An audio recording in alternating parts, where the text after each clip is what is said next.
Saiba, todo mundo foi neném. Einstein, Freud, Platão também. Hitler, Bush e Saddam Hussein. Quem tem grana e quem não tem. Saiba, todo mundo teve infância. Maomé já foi criança. Arquimedes, Buda, Galileu e também você e eu.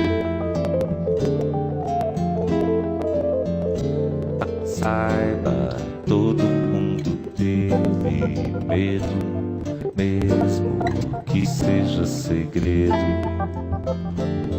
Nietzsche, Simone de Beauvoir, Fernandinho Beiramar.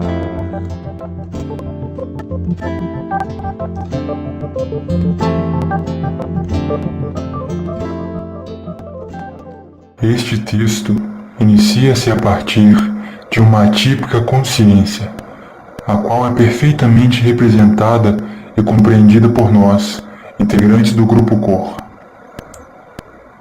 Assim como talvez seja nossa forma peculiar de crer na arte e, consequentemente, de produzi-la.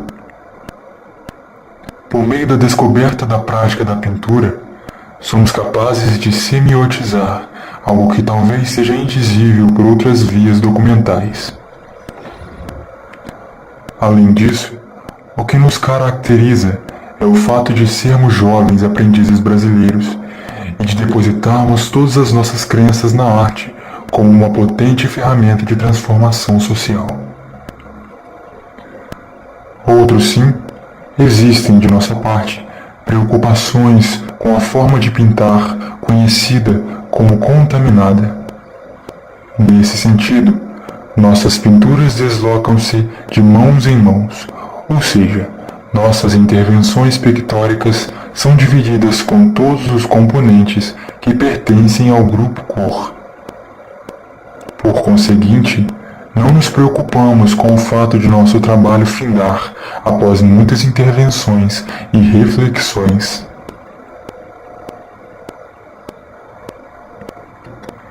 Nesse aspecto singular, assemelhamo-nos aos pintores medievais que trabalhavam e não assinavam suas obras de arte. Todavia, não somos subservientes a quaisquer instituições.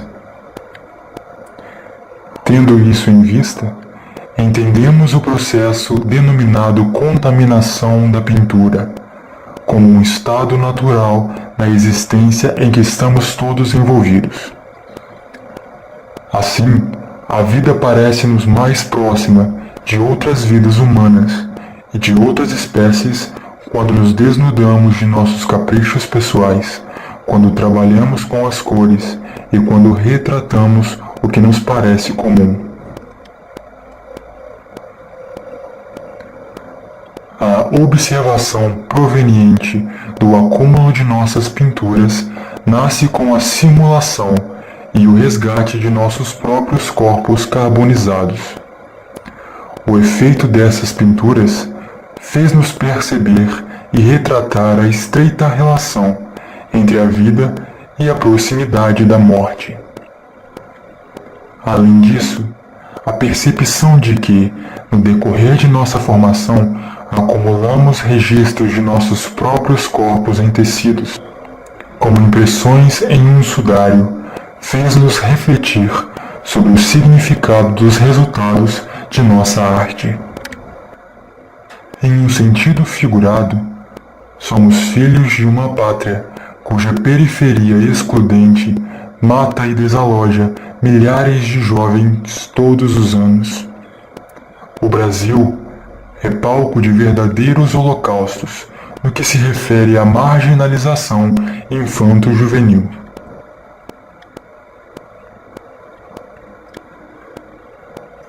Por por meio da construção de nossas imagens, pesquisamos que a palavra holocausto foi inicialmente utilizada entre os antigos hebreus e designava um estado de imolação, de sacrifício cruento.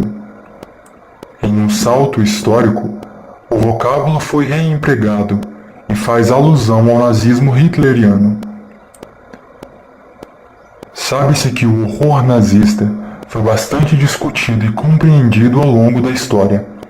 No entanto, o massacre que consistiu na execução de milhares de judeus e de outras minorias escolhidas por Adolf Hitler, como por exemplo os ciganos e os homossexuais, passou simplesmente por um processo de mutação. Atualmente, rever o significado do termo Holocausto significa compreender que, ao contrário da extinção da atrofia do termo, o fenômeno se encontra disseminado na definição de algo maior do que o simples alojamento histórico, cultural e geográfico do conceito. O emprego da condição de holocausto encontra-se entre uma pluralidade complexa de continentes e de minorias. Nesse sentido, a definição de contingentes para o extermínio pode não se estabelecer claramente por meio de parâmetros explícitos. No entanto, a exclusão das minorias é condição para que a perseguição ocorra. Os critérios de não pertencimento a grupos sociais favorecidos ou a caracterização de grupos predominantes de qualquer espécie podem interferir na distribuição de leis e de penalidades injustas. As acomodações provenientes das ganâncias governamentais determinam miopias que se acentuam em medidas que desfavorecem o povo demasiadamente. Os embates políticos, raciais, religiosos e sexuais continuam prevalecendo no ranking das perseguições. A extensão das evidências de torturas e de disseminações pode não estar claramente definida, e os critérios podem extrapolar o campo das perseguições, vitimando diversos outros grupos, como por exemplo os de pessoas asiladas, os doentes mentais e os idosos. O combate a essa condição continua sendo o não conformismo à tirania.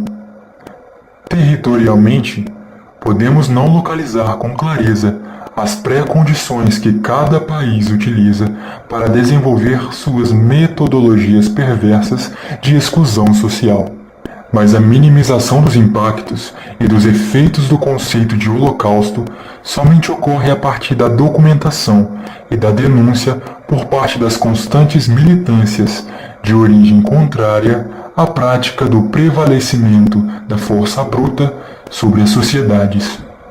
A similaridade entre nossos trabalhos e aqueles em que as vítimas eram queimadas por inteiro está tão somente referendada com as imagens que produzimos neste primeiro trabalho.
What?